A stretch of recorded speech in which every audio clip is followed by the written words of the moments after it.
Adventures in time and space, told in future tense. Dimension X. Can you predict the future? Can you tell what will come in 100 years? Or in 10? Or in the next minute? Tonight we present A Venture into the Unknown, a fantasy of the future, chosen from the works of one of our most brilliant young science fiction writers, Ray Bradbury. A story entitled, There Will Come Soft Rains.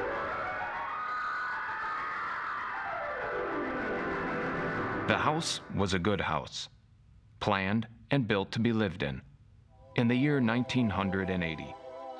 The real estate agent had told them all about it. This is the bedroom. Of course, it contains all the latest devices, self-warming blankets. And here's a brand new feature, beds which make themselves. Now, if you'll just step this way through the library, we can see the latest in talking book recorders. Self-building fireplaces, self-cleaning robot dust disposal. Oh, these little mouse-like things come out of the wall and take away all the dirt. Now, over this way, there's a complete robot kitchen, of course. Just set the menu for the week and the stove does the rest. Then there's the automatic hydroponic garden. Self-sprinkling fire protection. See, the house is fully automatic. Why? And so the family took the house, the man and the woman, and the two children, a boy and a girl. And they lived contentedly, enjoying music and poetry and the rich, warm things in life. And the house fed them, and slept them, and entertained them. It made a good life for them. Until one day, there were 10,000 explosions, and the world shook, and red fire and ashes and radioactivity fell from the sky. The happy time was over. Tick-tock, 7 o'clock. Time to rise, open your eyes.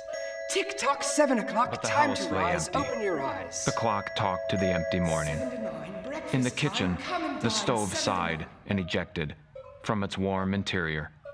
8 eggs, sunny side up, 12 bacon slices, 2 coffees, and 2 cups of hot cocoa. In the walls, Today is relays April clicked. 28th, 1985. Memory tapes glided Today, under remember, electric is eyes. Mr. Featherstone's Recorded birthday. voices moved Insurance, beneath gas, steel atom meeting. heat, and electricity bills are due. 8 to 1, run, run. Off to school, off to work. Run, run, tick-tock, 8 o'clock, 8 o'clock. But no doors slammed. No carpet took the quick tread of rubber heels. At 8:30, the eggs began to shrivel. An aluminum wedge scraped them into the sink. 9:15, time to clean. 9:15, time to clean. Out of the wall, hundreds of tiny mechanical mice darted. The rooms were acrawl with small cleaning animals, all rubber and metal. They sucked up the hidden dust and dirt and popped back into their burrow. At 10 o'clock, the sun came out from behind the rain. The house stood alone on a street where all the other houses were rubble and ashes. At night, the ruined town gave off a radioactive glow, which could be seen for miles. At 10:15, the garden sprinkler filled the soft morning air with golden fountains. The water tinkled over the charred west side of the house, the side which had been facing the blast. It was black, except in 5 places. One of the 5 places was a silhouette of a man mowing a lawn, just as he had been the instant the radioactivity burned his image into the side of the house. Over there, a woman bent to pick flowers. Still further over, their images burned into the wood, where a small boy, hands flung into the air. Higher up, the image of a thrown ball, and opposite, a girl, her hands raised to catch a ball, which never came down. 5 people, 5 spots of paint.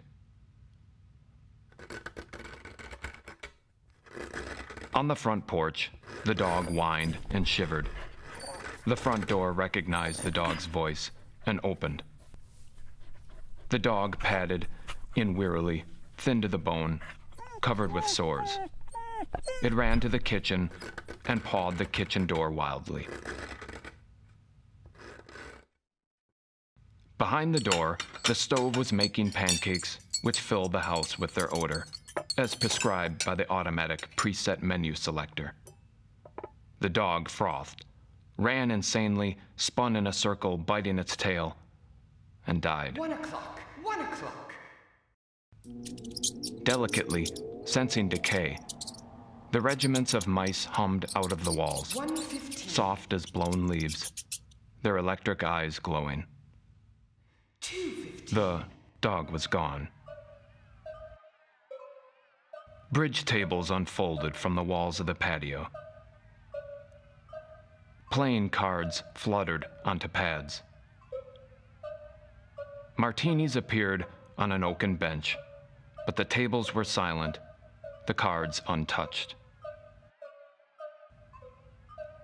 Dinner was made, ignored, flushed away. Dishes were washed.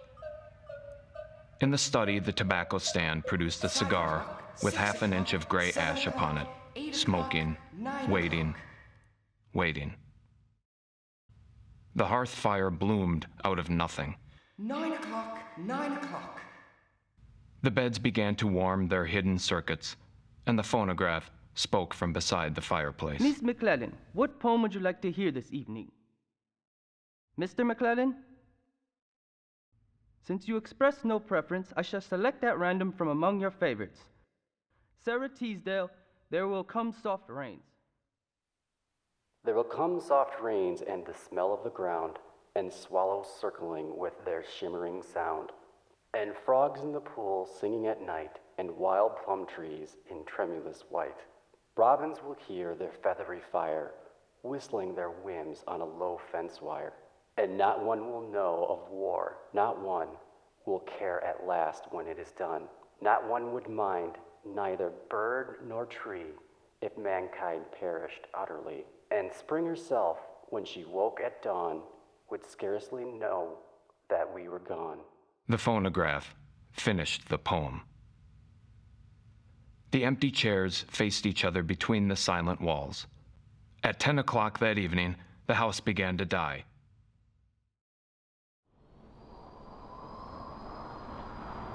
The wind blew the bough of a fallen tree into the kitchen window, smashing it.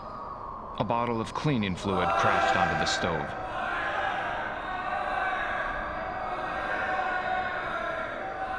Water pumps shot down from the ceilings, but the solvent spread under the doors, making fire as it went, other voices in the rooms taking up the alarm.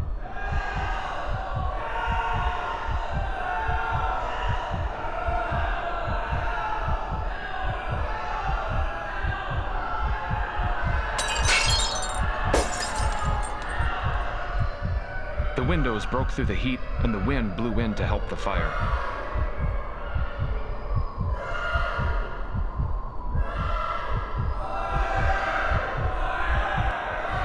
The fire crackled upstairs at paintings, lay hungrily on the beds, devoured the rooms.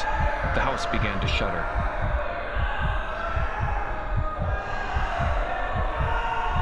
The bared skeleton began to cringe in the heat. The wires revealed as if a surgeon had torn the skin off. Voices screamed in every room.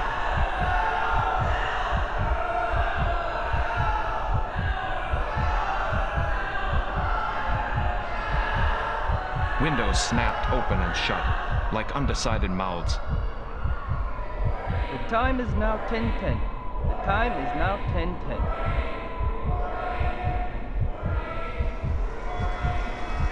A thousand things were happening at once, like the interior of a clock shop at midnight. All the clocks were striking, making a merry-go-round of sweeping, whispering, and rushing. In the kitchen, the stove, hissing hysterically, was making breakfast at a psychopathic rate. 10 dozen pancakes, 6 dozen loaves of toast. Then, there was silence. The film spools were burned out. The wires withered and the circuits cracked. Then the house began to breathe its last. The beams began to give at the foundations. Long cracks appeared in the concrete. The seams were burst from the heat, and finally, with a huge rumble, it crashed into dust and rubble.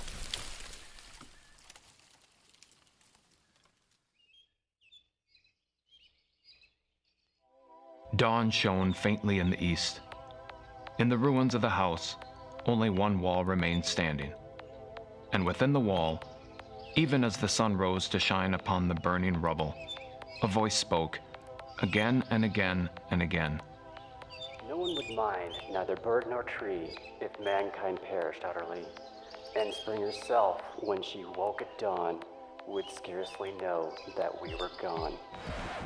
That we were gone. That we were gone. That we were gone. Today is April 29th, 1985. Today is April 29th, 1985. Today is April 29th, 1985.